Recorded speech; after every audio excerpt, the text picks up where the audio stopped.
One of my Twitter followers by the name of Black Barbie, and shout out to her by the way, sent me this article that literally made me do almost do one of those owl 360 head turns. Made me give a mean side eye because I could not believe what I was reading. And it literally took me aback. And usually a lot of things don't catch me by surprise, but this one actually did. So you see in this image is Corey Feldman and Michael Jackson. And we know that Corey Feldman is has known Michael Jackson for years. Corey Feldman knew Michael Jackson all the way back when Corey Feldman was, very popular in Hollywood as a teen star. And, I'm sure Corey Haim most likely knew him too.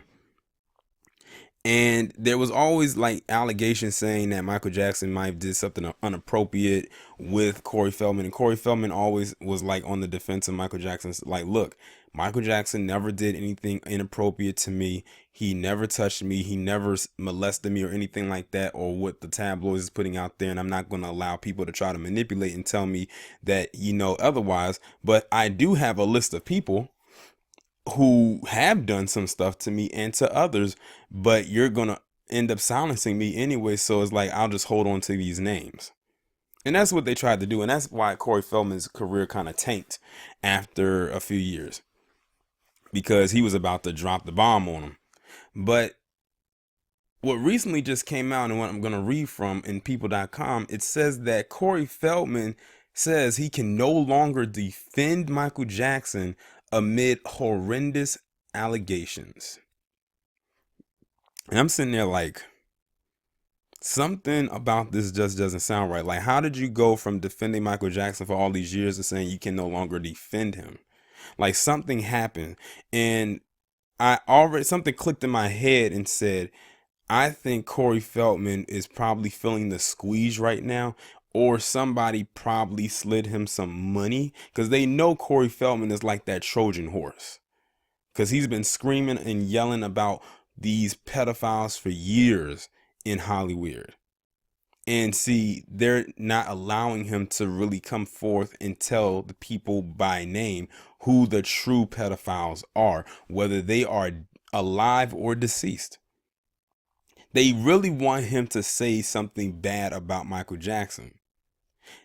Now I'm going to go ahead and read this article, but there's something else I'm going to mention, but I'm going to wait till the end. It says, although Corey Feldman was friends with Michael Jackson, the former child star says that in wake of the allegations made against the late singer in the documentary Leaving Neverland, he can no longer defend Jackson. On Wednesday, Feldman appeared on CNN Headline News to further clarify comments he made on Monday afternoon, after HBO had aired the first part of the Bombshell documentary, but before airing the second, in which he criticized the film, calling it one-sided. Sharing that this has been a very emotional time for me, Feldman, age 47, began explaining his earlier tweets by asking people to put themselves in my shoes. You're a kid who has endured sexual abuse during those times. I'm looking to somebody like Michael Jackson as a friend, as a big brother figure, and he was that person to me, he said. However, as you're friends with this guy, all of a sudden you start to hear more and more accusations thrown around by various people. It comes to a point where, as an advocate for victims, as an advocate for changing the statutes of limitations to make sure victims' voices are heard, it becomes impossible for me to remain virtuous and not at least consider what's being said and not listen to what the victims are saying. Adding that it's very important to consider all sides of this, even as uncomfortable as that might be. The former Lost Boys star claimed in his 2013 memoir, Choreography, that he and fellow child actor Corey Haim, who died in 2010, had been sexually abused by people in the industry. Although the Los Angeles Police Department looked into the claims after Feldman filed them in 2017, the case was dropped due to the expired statute of limitations. Feldman, who insisted that absolutely nothing inappropriate had happened between him and Jackson, went on to share that although he can no longer defend the pop star, he doesn't want to judge him either. I don't want to be perceived as I'm here to defend Michael Jackson because I no longer can do that. I cannot in good conscience defend someone who's being accused of such horrendous things. But at the same time, I'm also not here to judge him because, again, he did not do those things to me, and that was not my experience. Now, see, here's where he kind of slipped up right here. I really want you to pay attention to this part. He said he can no longer defend him, but he does not want to judge him because he did not do those things to me. when I don't know if Corey Feldman will be able to hear this or not, but let's hypothetically say that he does. Corey, by you saying that, what you're telling the masses is that because this did not happen to me personally, that it most likely could not have happened to anybody else. And that does not look, nor does it sound good.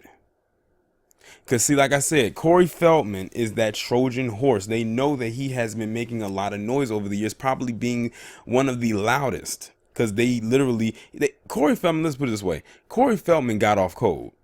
Big time. He's probably one of the most off cold white people in America right now. And by him saying that, they're going to look at him like, wow, we didn't expect this.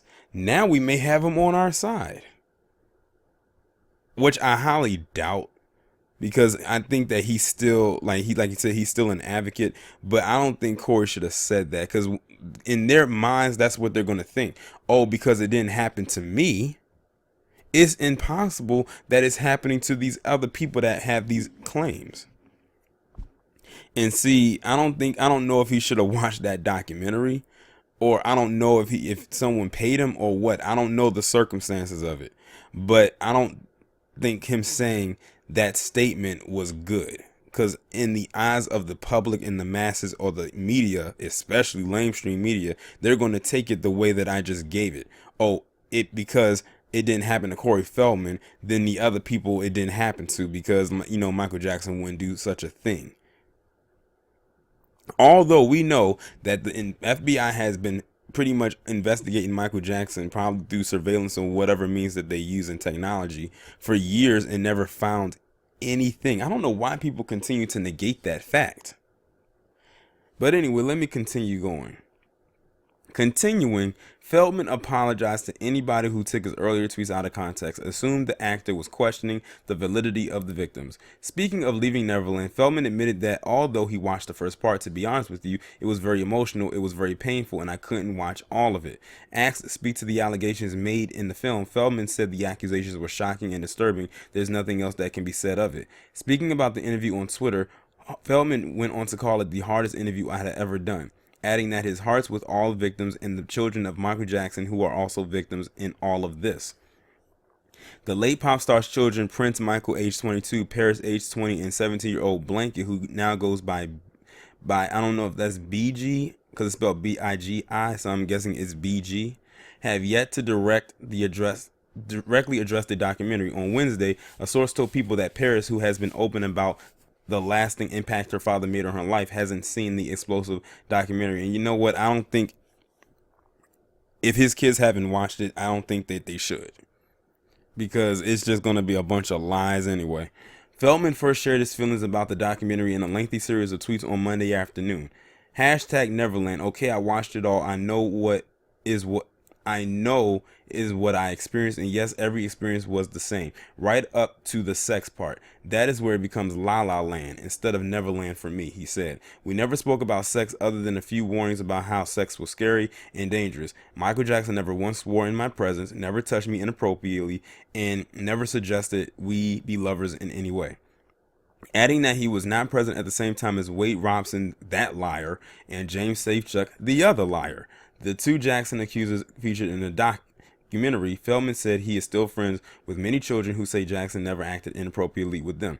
So as much as those two men deserve to have their voices heard, so do the thousands of kids who hung around him that don't agree. He continued, most pedophiles are serial offenders. They don't have self-control, so given the opportunity, which he certainly had with me and others being alone with no parents around, how did he control those urges so well while so blatantly sexual with those two boys? It doesn't really fit the profile. So it seems like right now it's like he's trying to clean up what he said. He went on to share that he really took issue with is the fact that this whole thing is one-sided, with no change of a defense from a dead man and no evidence other than the word of two men who as adults defended him in court, which is a very valid point. But as we will never really know, I only have my memories, and thank God for me, my memories of Michael Jackson were mostly fond, aside from one and only fight because he incorrectly feared I would turn on him and make up lies. I never did. I never would. I pray those boys can sleep with that same clarity of consciousness. Let God be thy judge, he added. Feldman went on to clarify his tweets in a statement provided to CNN on Tuesday. I want to be very clear. I stand for any and all victims of sexual abuse or assault. As a survivor and someone who has been fighting for this to become a focal topic of our society for decades and is fighting diligently to abolish the statutes of limitations across the country, I applaud all victims for letting their voices be heard, and I encourage the public debate to continue. He also reiterated that Jackson's accusers deserve to be heard in an interview with the New York Post Page 6, which also published on Tuesday. I'm not saying that they are lying. I wasn't there. Every victim's voice must be taken seriously and must be heard. I'm in no way would I ever intimate that I would want them to be silent. All I can say is that my heart goes out to both of them, and if for any reason the things are proven true, I will be in full support of them. He continued before adding that he was wary of making too quick of a pronouncement. I don't think anyone can take the allegations lightly, but I also don't think we should go making a judgment on information that we have that's strictly conversation without backup. And then the rest of it just goes into the information about the documentary, which we already know and really don't care about. Yeah, like I said, this whole thing that Corey Feldman just said, it seems shaky to me. It really does. Like, I feel like somebody got to him or got in his ear, or maybe him watching that documentary did something. That's why why do y'all think I keep calling mainstream media what it is? Because it's amazing. People were on Michael Jackson's side up until this documentary came out, and then all of a sudden, like a light switch, everybody just like switched overnight and said, oh, he did it. Oh, he did it. That's because mainstream media does a very good job of getting inside of the minds and the mental of people and getting them to think a certain way. I've always said that mental slavery and mental enslavement will always be more powerful and more effective than physical. Mainstream media is a form of mental enslavement. And that documentary or fraudumentary or mockumentary is definitely poison. That's why I refuse to watch it, because I don't believe anything that's in it. I truly believe deep down in my soul that Michael Jackson is innocent of all these allegations that were put upon him. Was he weird in his own way? Yes. But then again, no one's perfect. There's no such thing as the perfect person. But I highly doubt that he did what they have accused him of, all the way going back to 1993 and 2005 and whatever else they come up with. And I think, like I said, the worst part about this whole thing is the fact that this man is dead and has been dead for almost 10 years, and they will not let the man rest. They are just upset that this man, who has been dead for almost a decade, still has a lot of influence amongst the masses, and they can't take that away. They cannot take it away, but they feel that the only way that they can do this is to tarnish his legacy and his image, but they cannot do it. It is ineffective. So they might as well just stop dead in their tracks right now, but they won't. They can't. I guess the next question for me is this: who will be next? Because there's going to be a next person, and there's going to be a person after that, and a person after that. And black people, we better get it together, because there will be another person, and y'all better be prepared, because we can't keep falling for their trickery. I've already been done with that. I'm glad that I have removed myself from that. It's time that many of you do the same. This is all I have for this video right here. Y'all let me know what you think down in the comments. Like, share, subscribe. I will talk to you in the next one.